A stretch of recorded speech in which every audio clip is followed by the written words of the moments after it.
How many times do you see filmmakers make a film with zero attention to their distribution plan? Most of the time. Almost all of the time, actually. Yeah. I mean, that's most of what I consult on. I mean, almost all my consulting is, let's talk about how you're going to sell the movie. And hopefully they call me to consult before they make the movie. And, you know, people say, like, why are we talking about this? And I said, because the first question I ask is, do you want to make money with your movie? Do you have an intention to sell your movie for money? If they say no, then I said, you know, we don't have to have this conversation. We can just talk about artistic stuff if you want. But if the answer is yes, then we talk about marketing and distribution long before we talk about production. And most filmmakers don't talk about it for three reasons. One is they don't think to talk about it. You know, they don't really know that that's a question that you have to ask before the fact. Two is they can't stand the whole distribution business. I mean, it's such a turnoff, you know, because it's not what they do. They make movies. They don't sell movies, you know. And three is it's almost denial because, like I said, you got to spend a lot of money on marketing and it's a whole business and everything like that. And that might, you know, destroy the whole project. If I said, hey, go raise as much money for marketing as you are for production, that's like a non-starter. But it shouldn't be, because that's the business. Do most people contact you after the fact, after they've tried to get this film out? You know, they've already had their party, they've already had their festival run. Yeah, yes, they do. And that's because they didn't know to contact me before. Now, a lot of the newer clients are starting to contact me first because they're watching some of my videos and some of my materials and stuff. And a lot of people on the internet are talking about that. But not too many people are doing it. They're just going through the motions and talking about it. Because how many indie filmmakers you know who actually started their career in distribution? Because like I said, it's crazy to go from distribution to production. I mean, I can see going the other way around. I mean, it's crazy. It's just, you know, it's very rare that would happen. So it's kind of unique that I would understand distribution and have a really soft spot for indie filmmakers, because I am one of them. And like one of the things I enjoy the most is almost like, and this maybe is the legal part of me kicking in, is I love to defend an indie filmmaker in a distribution negotiation. I love that. It's my favorite thing. I love to sit beside them and listen to the distributor explain how the deal's going to work, and then kind of pull them aside and explain how the deal really works and what really is going to go on. And then sometimes they'll say, okay, Jeff, you say it, because I won't say it properly. Or sometimes I won't even be in the room. They'll call me or whatever, or they'll send me their contract, their deal memo. And then I love to renegotiate the deal and say, okay, how about this? Let me give you a perfect example, okay? So every distributor, if you've ever been in one of these distributions, sure, an indie filmmaker just made a feature. It's a good feature. You know it's a good feature. And you want to make money with it. So you're going to go, you get lucky, you get into, you know, say 5 distribution meetings with reputable distributors. All right, don't ask how they got there and everything. You do it, okay? You get into the first meeting. Here's how it goes. And I'm going to shorten this, okay? It's a lot longer. You know, pleasantries, how are you? Da, da, da, da, great film, da, da, da, da. Okay. All right, we're going to make you a great offer. All right? We're going to give you, it's going to be a 10-year deal exclusively, and we're going to give you $200,000 minimum guarantee up front against, we're going to take a 30% fee and 10% costs. No, they don't say costs. We're going to take a 30% fee plus our costs. And we're going to give you $200,000 up front. Sound good? Sounds good. I'll take it. Really? Okay. Now you phone me. Now they give you the deal memo. They send it to me. I say, first question, how much did it cost you to make the movie? $800,000. I said, okay, they're giving you $200,000. I know, but they also said they're gonna, you know, they're the best in the business, and they're gonna generate $2 million in sales. They're gonna take 30%, so I'm gonna get 70% of $2 million, $1.4 million. And they gave me $200,000 up front, so I'm gonna get another $1.2 million. So that's a good deal, really good. I said, okay, what if they don't? Oh, but they said they would. Okay, they also, and here's what I say. So I say, let me go in and have a conversation. So I get there and I say, okay, you're the distributor. Are you the best in the business? Absolutely, we're the best. And we've been at 25 years. We've sold 500 movies. We are the best. Good. Because I only want to deal with the best. I don't want to deal with second-rate guys. I'm glad we're sitting here. You're the best. I want to deal with you. You're here. You're dealing with the best. Great. Okay. What do you think you could sell on the movie? Well, we said we can do $2 million in sales. And by the way, that's a low estimate. We didn't want to tell them we're probably going to do $5 million, but we want to be conservative because we don't want to give the filmmakers, like bad expectations. But we can do $2 million in sales, gross sales on this. Really, that's good. And it's likely going to be a lot more, but let's go with that number. I say, fantastic. You're going to take a 30% fee. So you're going to deliver $1.4 million back, right? You are the best. And that's a low estimate. Why'd you only give them $200,000 up front? I got this crazy idea. You're the best. You know exactly what you're doing. And you're going to do $2 million in sales with your eyes closed. That's going to be a walk in the park because you're actually going to do more. You're going to generate $1.4 million. How about this? Why don't we just split the difference and give us $700,000 up front as a minimum guarantee? Half of what you're going to do as a no-brainer. And you're the best at it. Oh, no, we can't do that. Why not? Well, what if it doesn't sell? Of course it's going to sell. You just told us it's going to sell for $2 million and you told us you're the best. But what if it doesn't sell? But no. But I don't want to deal with somebody who's not going to sell it. You're the best. That's why I'm here. And the $2 million's nothing. Like it's a walk in the. Those are your words, not mine. Well, but maybe it might not sell. Well, then I don't want to deal with you because you're not the best and you're not telling me the right numbers. That's how a negotiation goes. Okay, so you're the distributor. What do? Do you give an extra $500,000, half of what your projection is? Or do you stick to the 200 and walk away from the deal? You likely stick to the 200 and walk away from the deal. Why? Because you know you're not going to hit that number. If you knew darn well, if you had those sales in your pocket already, you'd give the $700,000 in a heartbeat because you've already pre-sold it. You already know what to expect. And if and when you're in that situation, you can get that kind of deal. But most indie filmmakers will never be in that situation. They don't have that kind of leverage. Okay?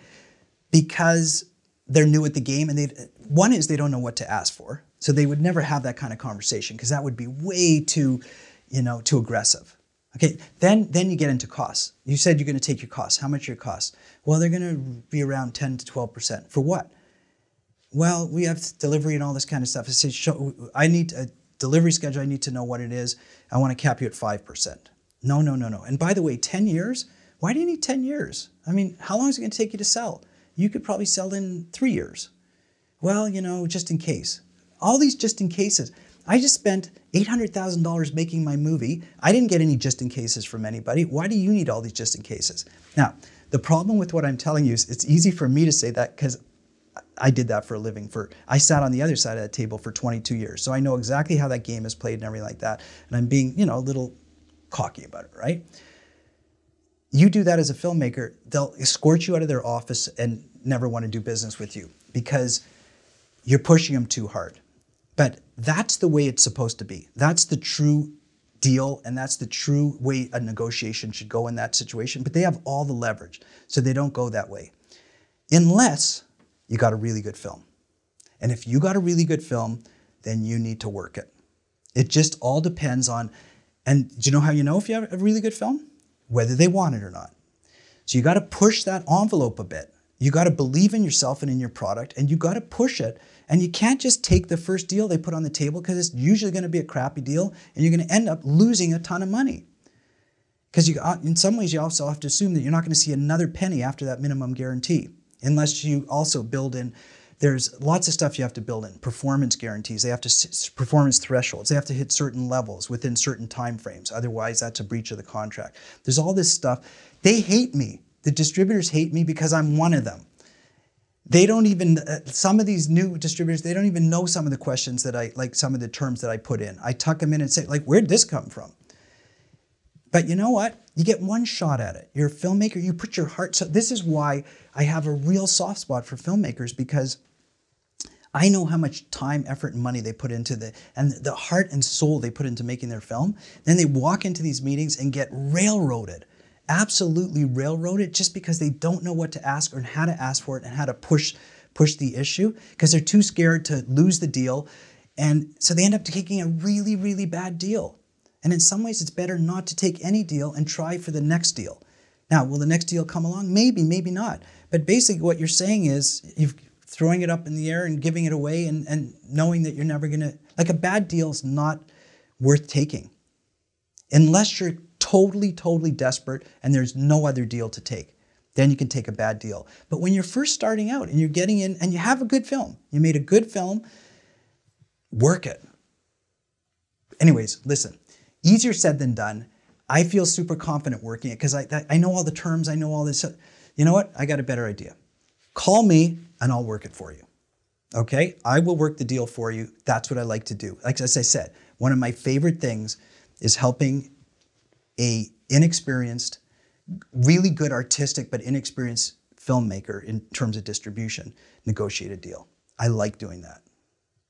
You said performance guarantee that they have. I know you said a minimum guarantee, which is called an MG. An MG. MG.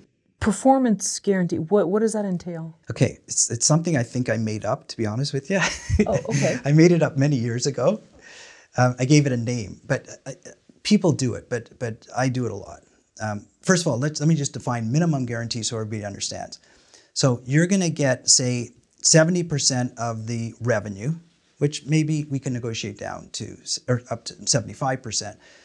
And that's called royalties or producer share. Some people in a distribution call it producer share or royalties. Okay, that's what you're going to get. That's the producer's take revenue. And a minimum guarantee or an MG is what they will give you up front against that. So if you're going to get 1.4 million total and they gave you 200,000, that was your minimum guarantee. So now they're only going to give you another 1.2. The first $200,000 that they earned, they've already paid you up front. That's a minimum guarantee. Okay? A performance guarantee or a performance threshold. So I built these into my contracts years ago. I'm giving away a really good trade secret here, so everybody pay attention when I say this. All right? You want to deal with a good, reputable distributor, and as I said, I just played the game, you're the best, right? If you're the best, how long is it going to take you to generate that $1 million in sales? You say it's going to take you 2 years. And I'm going to say, why is it going to take you so long? You're in every market, every customer, you can make phone calls. Well, it's probably going to take a year, but we need to have 2 years. Say, how about this? I'll give you 18 months.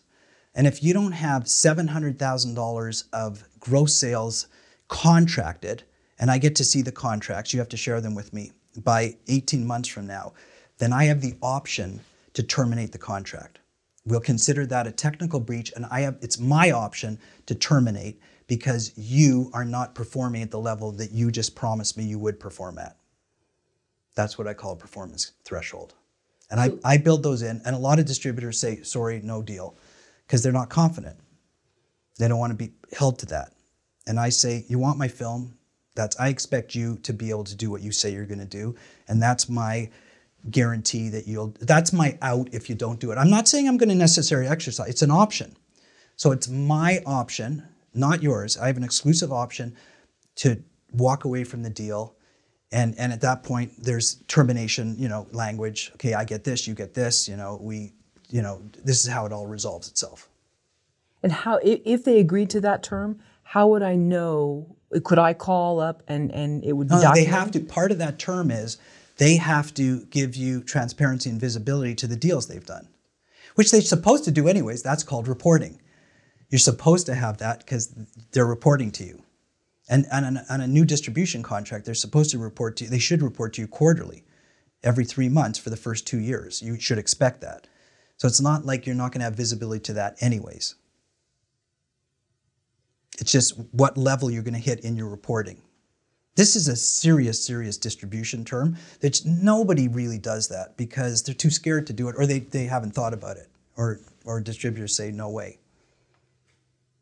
So most independent filmmakers, they don't want to rock the boat and they don't know what they don't know? Okay, most independent filmmakers, they don't even want to get involved in this. This is like doing surgery. Like a nurse doing surgery. It's just not what they do. They don't want to do it. They don't want to take a chance. They don't want to get involved, and they can't stand the idea of doing it. Okay. Secondly, even if they were to get involved, they didn't go to medical. They didn't learn surgery, so they don't know what to do. Even if they have the desire to do it, they don't know what to do. So they don't have the technical know-how to know what to ask for, and it's not their fault. They don't teach it in film school. The only way to learn that is to actually be in the business and learn it the hard way. I didn't come into law school and know that. I had to work in distribution. It took me 5 years to learn all this stuff. So is it reasonable to expect that a lot of filmmakers will be taken advantage of for their first distribution deal? It's not only reasonable, but it's probable. It's highly, highly likely. And I said on another podcast, it's not that the distributors are evil people. But they're in business. They're in business to make the best deal that they can make for themselves. And if the person on the other side doesn't ask for the right things, it's not their obligation to put it on the table. So it's a little bit of an unfair negotiation because they have an advantage of having more knowledge and more experience than the person on the other side. And that's why sometimes it's good to go into these negotiations with somebody who knows what they're doing, like a lawyer or a consultant or something like that. Because even though you're going to pay a fee for that, you're going to end up with a much better deal. And you're not going to get screwed. So it's not that they're omitting information, they're just not suggesting it? That's or correct. Is they're not putting it on the table. Okay. Yeah. Okay. And in some cases, I will say they're purposely not putting it on the table because they know they don't have to. They're not being nice about it. They're not being sympathetic, knowing that the guy on the other side knows nothing. Sure. They're just so excited. Most indie filmmakers are so excited to just have the meeting, and then to get any deal. That's usually the case. They're just so eager to just get any deal, which is too bad. But it's the nature of the beast, unfortunately.